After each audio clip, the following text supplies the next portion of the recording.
Former President Jimmy Carter, still alive, age 99. He has been in a hospice for a long time. Normally, you only go into a hospice during your final months of life, but he has had an extended stay in a hospice care um, housing unit. So he's still living on. Looks like they're taking good care of him. Now, I want to say with senior care that these senior care places often give the residents various medications, many of which cause them to fall asleep. So that when you visit an elderly person in a nursing home or a hospice, they will often be asleep, and that is not because they are um, unable to keep their eyes open and they want to fall asleep normally, but the medications knock them out. They are heavy duty, and they do that for a couple of reasons. One, it keeps the patients quiet so they aren't going to hurt themselves or create problems in the housing unit. And uh,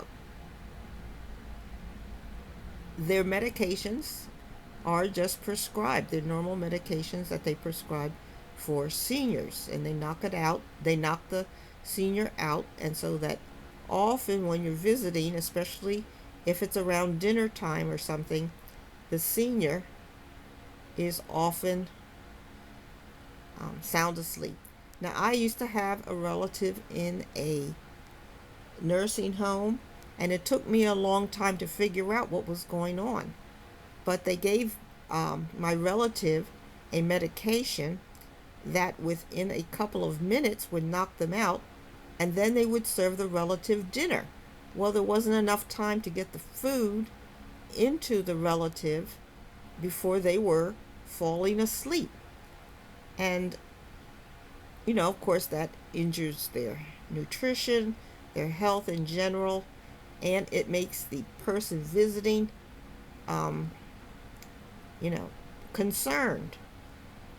I did figure this out and realized that the medicine needed to be held until the person could get some food in them.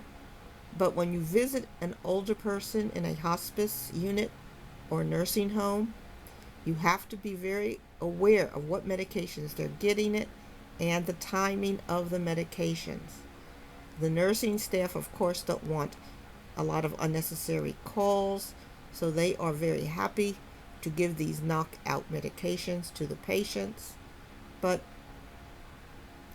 it is one of the problems of dealing with the elderly in these group home situations. So, Jimmy Carter, alive and appears to be a tough guy and hanging in there. So, like and subscribe. Bye.